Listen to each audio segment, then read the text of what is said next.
జై జగన్మాతాదేవి బగళాముఖి. ఓం క్లీం బగళాముఖి సర్వదుష్టానాం వాచాముఖం పదం స్తంభయ జక్వాం కీలయాం బుద్ధి మునాచ క్లీం ఓం స్వాహ. మనందరికీ తెలుసు, కొంతమంది ఇంతకుముందే వాళ్ళ గురించి మనం వినుంటాం. అయితే వాళ్ళు అంత ఫేమస్ కాకుండా పాపులర్ అయి ఉండరు. ఉన్నట్టుండి పెద్ద మార్పులు వాళ్ళలో జరుగుతాయి. మంచి పేరు, ఆదాయం కలిసి వస్తుంది. అన్ని విధాలా అనుకున్న విధంగా ఎదుగుతారు. కొంతకాలం తర్వాత వచ్చినట్టుగానే వెళ్ళిపోతుంది.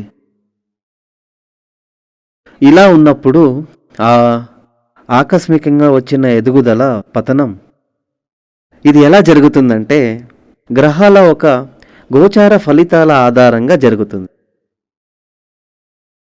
మీరు క్లాక్ చూస్తే, క్లాక్ ఉంది కదా, అందులో ఒక్కొక్క ముళ్ళు తిరుగుతూనే ఉంటుంది. అదేవిధంగా 12 రాశులు, అంటే అది వచ్చి మేషం నుంచి మీనం వరకు 12 రాశులని చెప్పబడే గ్రహాలు సర్వదా తిరుగుతూనే ఉంటాయి.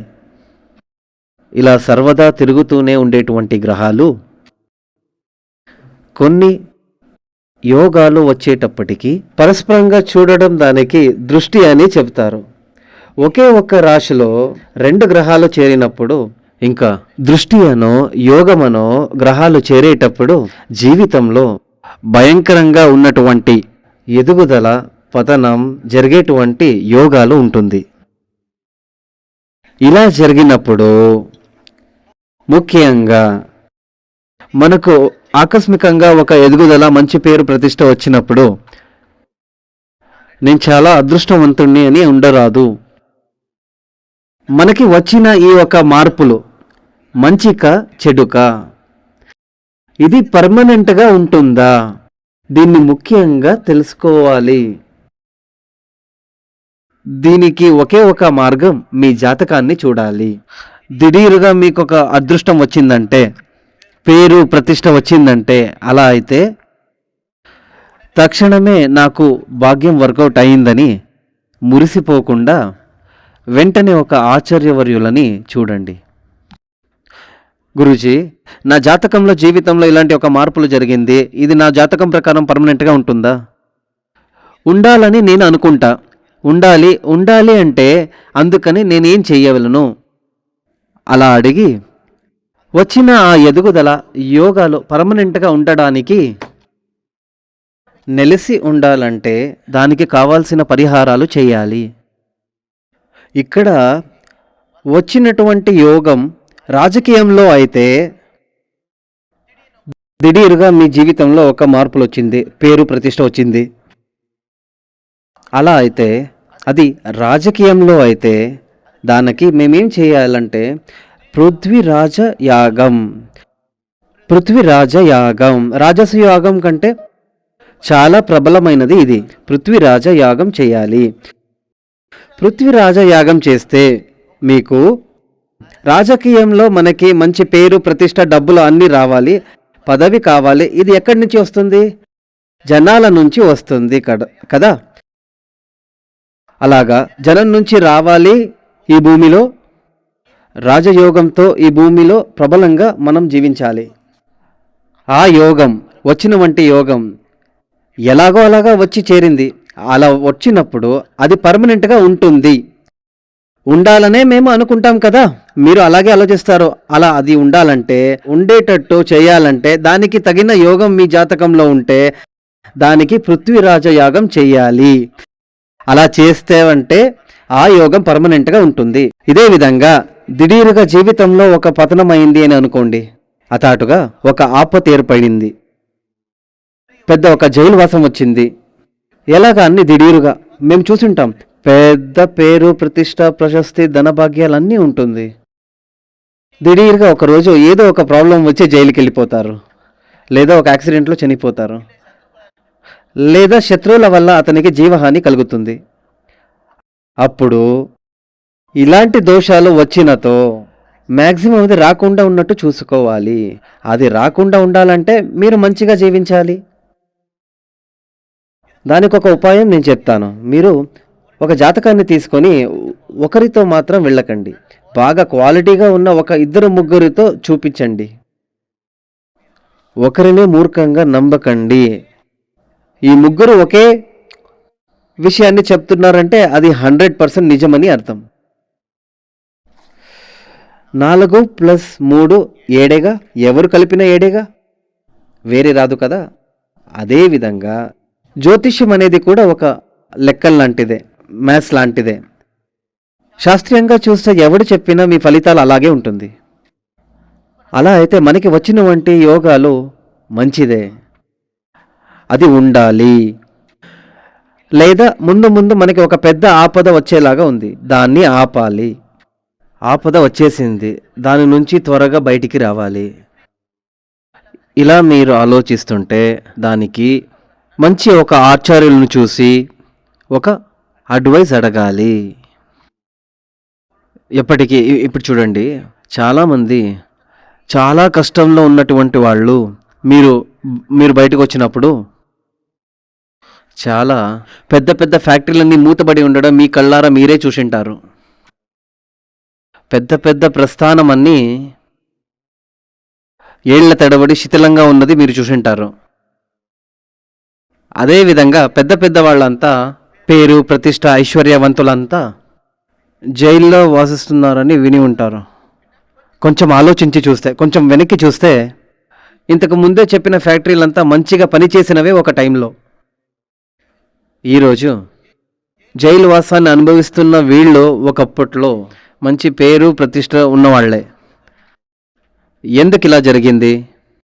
ఖచ్చితంగా వాళ్ళ జాతకంలో అది ఉంటుంది, సందేహమే లేదు. అప్పుడు ముందే ఈ జాతకం మంచి ఒక ఆచార్యుల్ని కలిసి ఉంటే వాళ్లే మీకు చెప్పేవాళ్ళు, ఇన్ని సంవత్సరాల తర్వాత మీకు ఇలాంటి దోషాలు ఉంది, ఆ దోషాలని మీరు ఆపాలి, ఆ ఒక దోషాలు రాకుండా ఎలాంటి జాగ్రత్తలు తీసుకోవాలనో అది చెప్పేవాళ్ళు. అది చేస్తుంది, అది చేయిస్తుంది, ఇది చెయ్యాలి అని చెప్తారు. అలా జాగ్రత్తగా ఎప్పుడు చెయ్యాలో ఆ టైంలో ఏం చేయవలనో దాన్ని త్వరగా కరెక్ట్ మనం చేస్తే దోషం నుంచి బయటికి రావచ్చు. పెద్ద దోషాలేవి కలగదు అని అర్థం. దీనికోసమే దేవుడు, ఈశ్వరుడు, భగవంతుడు మనకి జ్యోతిష్యం అనే ఒక శాస్త్రాన్ని ఇచ్చాడు. మనమంతా ఈశ్వరుడి సంతానమే, భగవంతుడి సృష్టియే కదా మనమంతా కదా. అప్పుడు మనమంతా భగవంతుడి పిల్లలమే. మీ పిల్లలకి ఏదైనా జరిగితే నచ్చుతుందా? అపాయం రాకుండా ఉన్నట్టు ప్రే చేస్తారు కదా, అయ్యో నా పిల్లలకి ఏం కాకూడదు అనేలాగా. అదేవిధంగా ఈశ్వరుడు మనకి అపాయం రావాలి అని ఆలోచించడు. కరుణామయుడైన ఈశ్వరుడు, దేవుడు, భగవంతుడు, అది అల్లావో, యేసువో, శివునో, బ్రహ్మనో, విష్ణువో, దేవో, ఎవరైనా కానీ భగవంతుడు, దేవుడు, ఆ దైవం కరుణామయుడై ఉన్నాడు.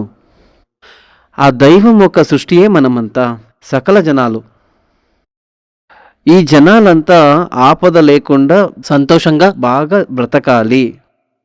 అందుకనే భూమి మీద సకల సుఖభోగాలని భగవంతుడు కరుణించినది. రేపు వచ్చేటువంటి మంచి చెడు తెలుసుకునేగలిగే ఒకే ఒక మార్గం జాతకం చూడడం. ఇదో చూడండి, కన్ను ఉండేటిది మీ ముఖంలోనే కదా, మీ కళ్ళు ఉండేది మీ మొహంలోనే. కానీ మీ కళ్ళారా మీ ముఖాన్ని చూడగలరా? ఆలోచించి చూడండి. కన్ను ఉండేది ముఖంలోనే, ఆ కన్ను నుంచి మీ మొహం చూడలేరు. ఏం కావాలి? ఒక అద్దం కావాలి కదా.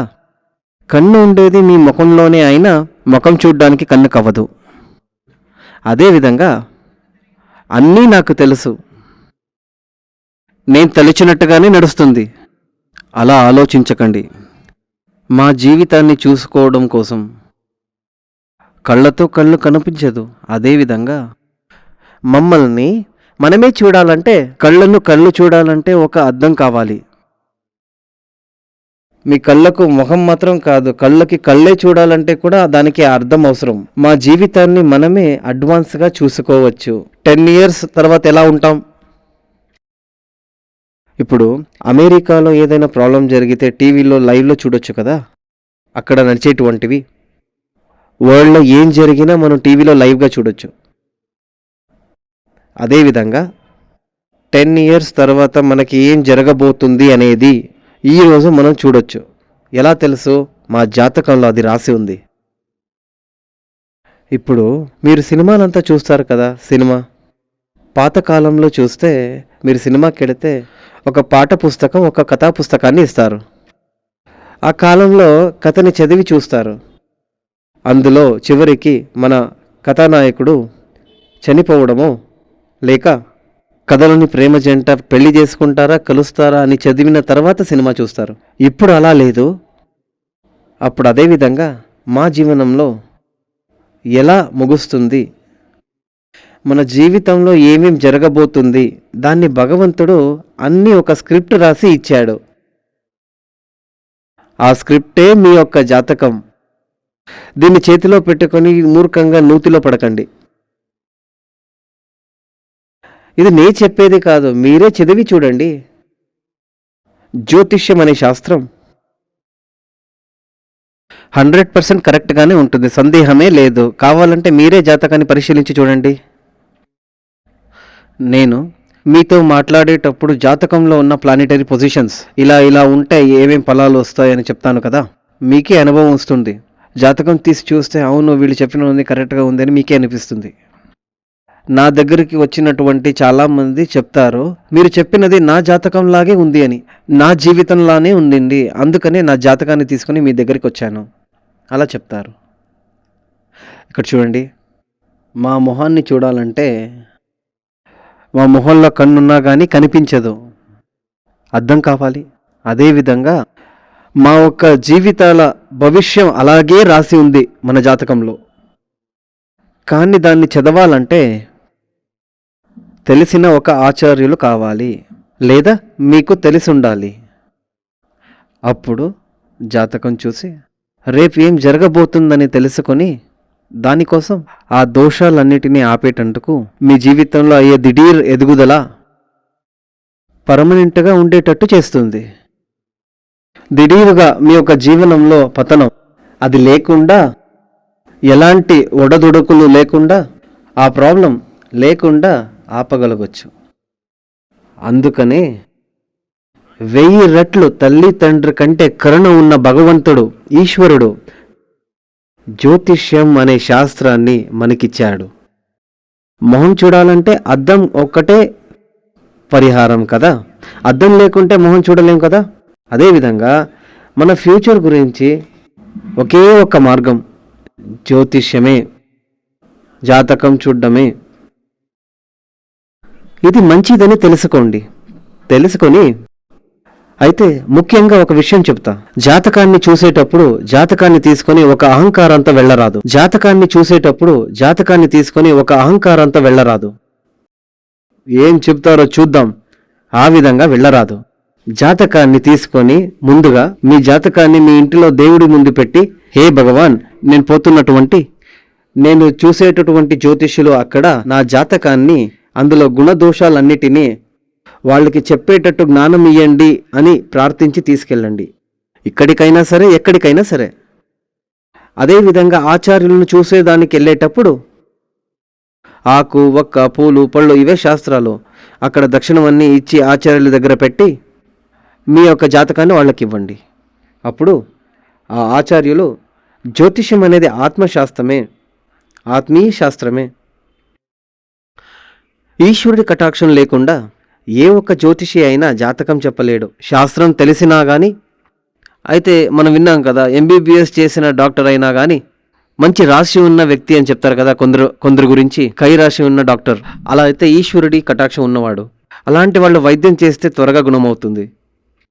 అదేవిధంగా ఆచార్యులు ఈశ్వర కటాక్షం పొందినవాడు అయి ఉండాలి. అలాంటి ఒక జ్యోతిష్యుడితో ఇవన్నీ ఇచ్చి, గురువే ఏమీ చెప్పదండి, మీ జాతకాన్ని ఇవ్వండి. అప్పుడు మీ యొక్క ఇబ్బందుల్ని వాళ్లే చెప్తారు. అద్దాన్ని చూస్తే మీ మొహంలో ఏమేమి ఉంది అన్నీ కనిపిస్తుంది కదా. అదేవిధంగా జాతకం ఎప్పటికీ దేవుడి నమ్మకంతో పరిపూర్ణంగా ఏ అహంకారం లేని భగవంతుడి నమ్మకంతో విశ్వాసంతో ప్రార్థించి ఆచరణలు చూడండి. మీ అన్ని ప్రాబ్లమ్స్ భగవంతుడితో అతను చెప్తాడు, అతను మీతో చెప్తాడు, దానికి పరిహారాలు కూడా చెప్తాడు.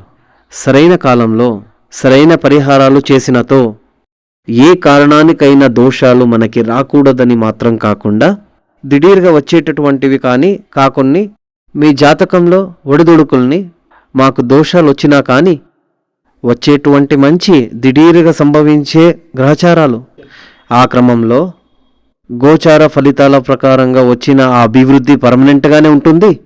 ఏ దోషాలు మిమ్మల్ని బాధించదు. జై జగన్మాతా దేవి బగళాముఖి. సమస్త భక్తానాం సర్వాభీష్టం సాధయ సాధ్య క్రీం ఓం స్వాహ.